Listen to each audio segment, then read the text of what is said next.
Tony D and Little Jones asleep on the couch, and this is the screenwriter's rant on uh, Chevalier? Chevalier?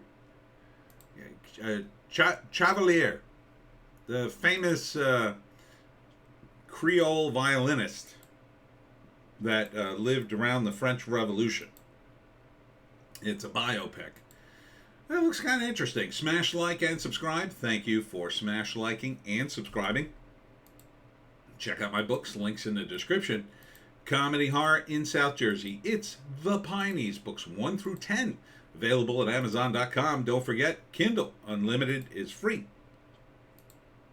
Well, Hollywood has finally found, like, a perfect protagonist. I looked this up because I don't think I've ever heard of this guy, or maybe I did, but I didn't realize he was black.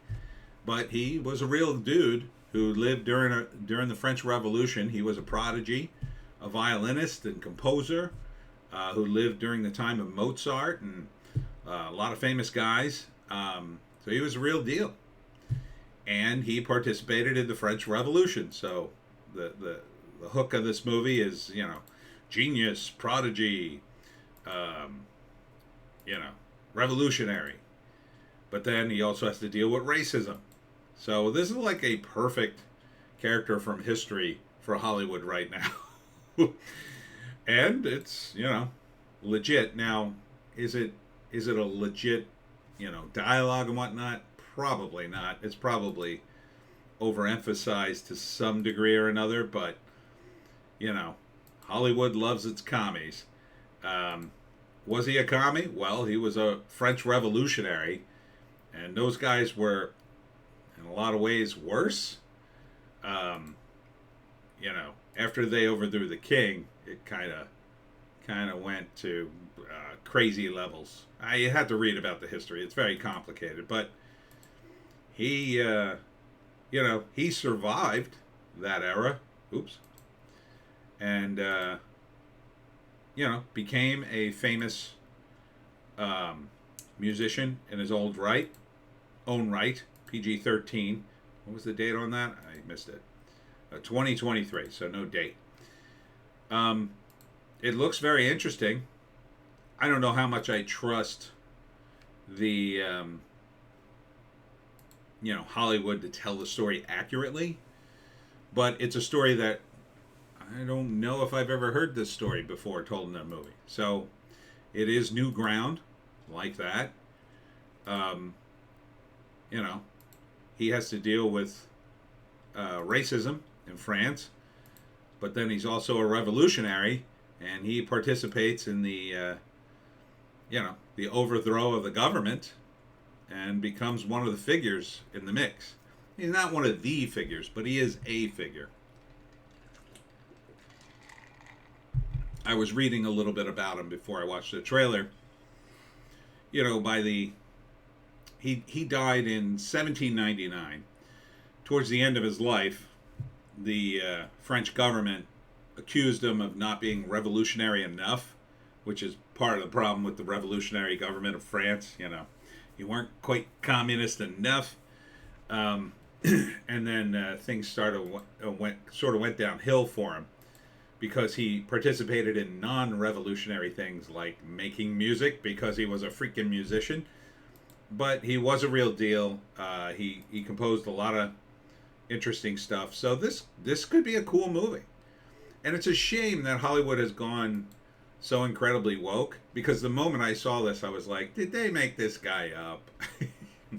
Did they race swap a guy or something? No, he's legit. He's legit. So this would have been a great, if Hollywood just did a little research, you can find figures in history like this.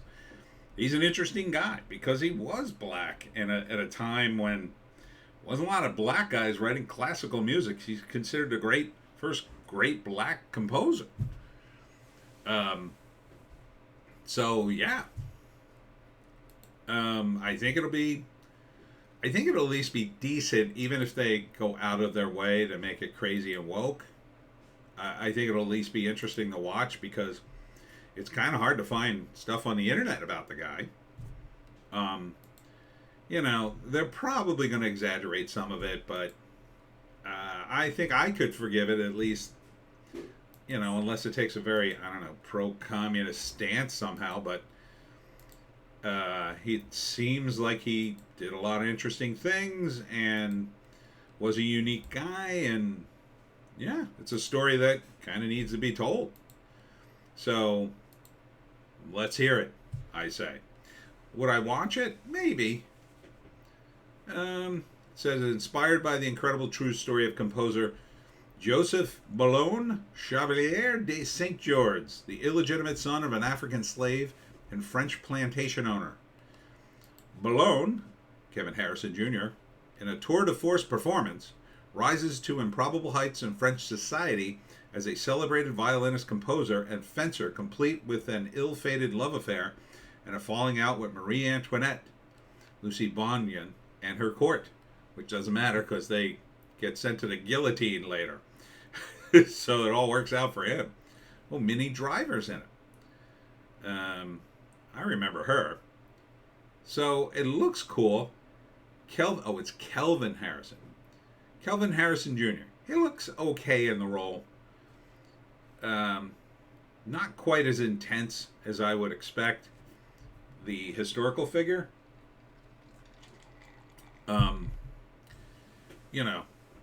Seems a bit low key, but again, it just feels like I don't think there's been a lot of movies about this character.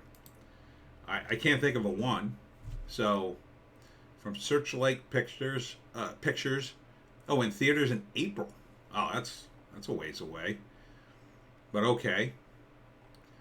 Would people go see this in April? Maybe. I mean, you got a lot of costuming, so it's got a bit of a female appeal, I think. Women love the costuming for this era. The music is a tougher sell, I think. Yeah, music geeks are definitely going to be down with it. Beyond that, it's a little harder sell, I think, in America. Yeah, there's some more, maybe the art house crowd, yes. In terms of his story, I think that's probably the strongest thing to promote here. The fact that he was a real dude. But the thing that this marketing will have to get over is that Hollywood has been so woke for so long, race swapping characters that have absolutely no business to be race swapped. Now you finally got a real guy, right? Like the BBC did an Anne Boleyn where they race swapped Anne Boleyn for some insane reason. And here's a guy you didn't need to race swap at all. Are people going to have the same reaction when they see the trailer like I did? My first reaction was, did they race swap this guy? Did they make him up? Or is he real? Is everybody going to go bother to Google his name and see who he really is? It was kind of hard to find. Took me a couple of tries.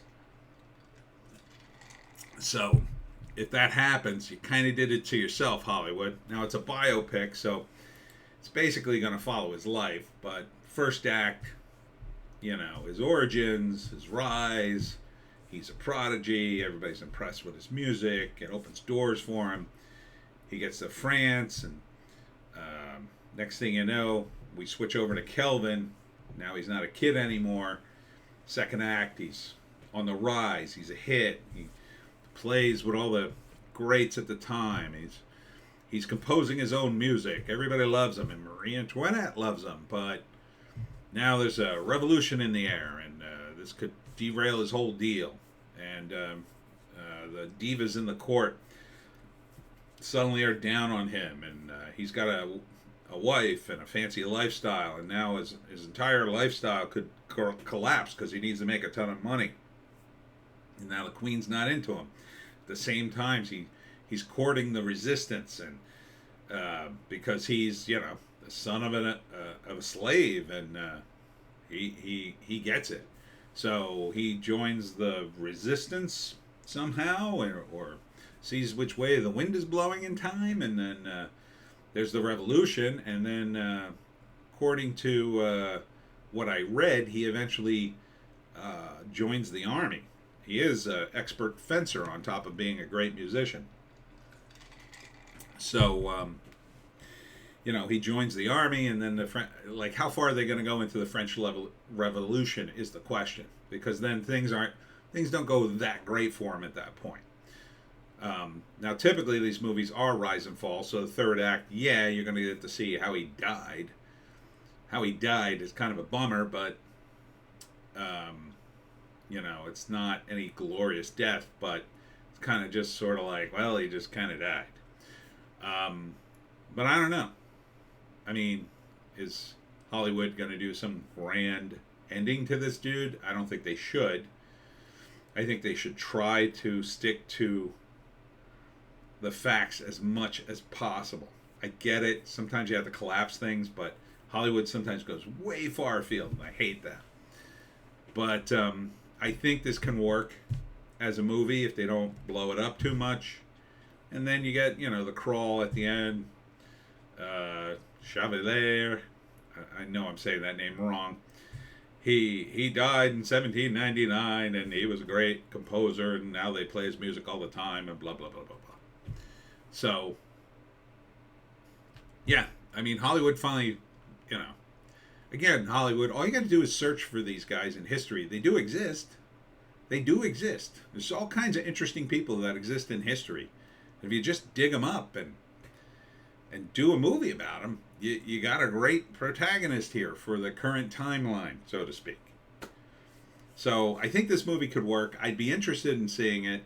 I'd probably want to know that it wasn't totally BS crazy woke or something, but I don't think it is. It doesn't feel that way. It just feels like they're following the standard biopic. It doesn't feel like they need to woke it up, right? They already have a black protagonist in the midst of French high society and everybody turns against him at some point. On top of the fact he's a revolutionary. I mean, what's not to love from a Hollywood perspective? So, yeah. So from Searchlight Pictures, but you got to wait until April. I think this will be pretty decent. Will I go see it? Maybe. I might wait for... I mean, biopic movies for me, they're kind of a rental, as we used to say. We don't rent anymore. We watch them on video on demand. I mean, I would totally watch this on Netflix. I like it because it's history. Again, it cheeses me off if they don't follow it close enough. But, yeah, I'm going to guess that they definitely could follow this very closely. And they wouldn't have to do much, Hollywood. You don't have to muck this up. Just follow the plan. He's got a good story.